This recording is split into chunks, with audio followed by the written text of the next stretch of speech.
అందరికీ నమస్తే. నేను గరిడేపల్లి సత్యనారాయణ న్యూ లక్ష్య ఆర్గనైజేషన్. సో, దేనికి సంబంధించి ఏదైతే ఉన్నదో ఆహ్, తెలంగాణ ఎన్నికలు జరిగినాయి. మే 13వ తేదీన తెలంగాణ రాష్ట్రంలో ఎన్నికలు జరిగినాయి. మొత్తం రాష్ట్ర వ్యాప్తంగా స్త్రీలు, పురుషులు, ట్రాన్స్‌జెండర్స్ అందరూ కలిపితే జరిగినటువంటి 17 పార్లమెంటు స్థానాలకి 64.93% పర్సెంట్ ఓట్లు పోలైనయి. ఇందులో ఎక్కడెంత పర్సెంటేజ్ పోలైనయో నేను చెప్పే ప్రయత్నం చేస్తాను.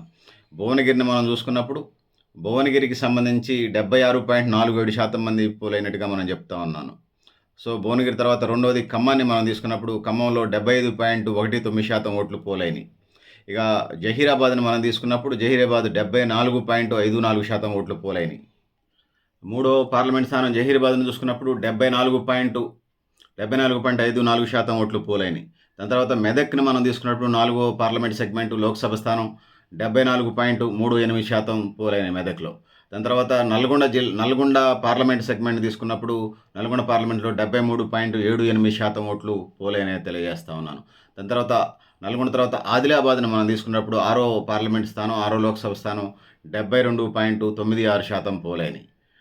సో, దాని తర్వాత ఏడో పార్లమెంట్ లోక్సభ స్థానం ఏదైతుందో ఏడో లోక్సభ స్థానం కరీంనగర్ ఇక్కడ 72.33% 72.33% పోలైనయి కరీంనగర్‌లో.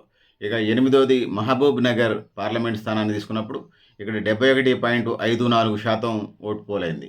ఇక తొమ్మిదోది నిజామాబాద్‌ని మనం తీసుకున్నప్పుడు నిజామాబాద్ లోక్సభ స్థానంలో 71.50% ఓట్లు పోలైనయి. ఇక పదో లోక్సభ స్థానం మహబాద్‌ని మనం తీసుకున్నప్పుడు 70.68% 70.68% ఓట్లు పోలైనయి. దాని తర్వాత 11వది మనం నాగర్ కర్నూల్‌ని తీసుకున్నప్పుడు ఈ నాగర్ కర్నూలు 68.86% పోలైనయి. ఇక 12వది వరంగల్ లోక్సభ స్థానాన్ని మనం తీసుకున్నప్పుడు 68.29% ఓట్లు పోలైనయి. ఇక పెద్దపల్లి 13వ లోక్సభ స్థానాన్ని తెలంగాణలో మనం తీసుకున్నప్పుడు ఇక్కడ పెద్దపల్లి లోక్సభ స్థానంలో 67.88% ఇక్కడ పోలైనయి. ఇక 14వది చేవెళ్ళ లోక్సభ స్థానాన్ని మనం తీసుకున్నప్పుడు అతి తక్కువగా మనకి ఇక్కడ చాలా తక్కువగా లిస్ట్ నుంచి కనిపిస్తూ ఉంది. లాస్ట్ నుంచి 17 అంటే 14వ స్థానాల్లో కనిపిస్తున్నట్టుగా మనకు పెద్దపల్లికి సంబంధించి మనం ఇప్పటికే చెప్పాం 13వ లోక్సభ 67.88 అని. చేవెళ్ళకి సంబంధించి 55.45% చేవెళ్ళ లోక్సభ స్థానం పోలింగ్ 55.45% పోలైనయి. దాని తర్వాత 15వ లోక్సభ స్థానం మల్కాజిగిరి ఇక్కడ 50.12% పోలైనయి. ఇక సికింద్రాబాద్ లోక్సభ స్థానానికి వచ్చినప్పుడు 48.11% పోలైనయి. ఇక హైదరాబాద్‌ని మనం తీసుకున్నప్పుడు హైదరాబాదు అత్యంత లీస్ట్‌గా 46.08% ఓట్లు పోలైనయి. ఇది పిక్చర్. తెలంగాణ రాష్ట్ర వ్యాప్తంగా మొత్తం 17 లోక్సభ స్థానాలున్నాయి.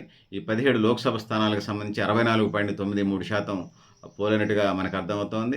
అత్యధికంగా భువనగిరిలో 76.47%, అత్యల్పంగా హైదరాబాద్‌లో 46.08% పోలైనట్టుగా మనకు ఉన్నటువంటి ఎన్నికల అధికారులు రిలీజ్ చేసినటువంటి ఎన్నికల సమాచారం ఆధారంగా మనకు అర్థమవుతుంది. మే 13వ తేదీ 2024న 18వ సార్వత్రిక ఎన్నికలు లోక్సభ ఎన్నికలు జరిగినాయి. వీళ్ళే ప్రధానమంత్రి ఎన్నుకొని ఈ దేశాన్ని పరిపాలన చేస్తారు. ప్రజలు తమ కొరకు తాము ఏర్పరచుకుని తాము నడుపుకునేది నిజమైన ప్రజాస్వామ్యం అంటాడు అబ్రహం లింకన్. ఆ విధంగా ప్రజలు ఎన్నుకున్నటువంటి పాలక ప్రభుత్వాలు ప్రజలకు మంచి చేస్తాయని చేయాలని మనస్ఫూర్తిగా కోరుకుంటా ఉన్నాను. నేను గరిడేపల్లి సత్యనారాయణ న్యూ లక్ష్య ఆర్గనైజేషన్.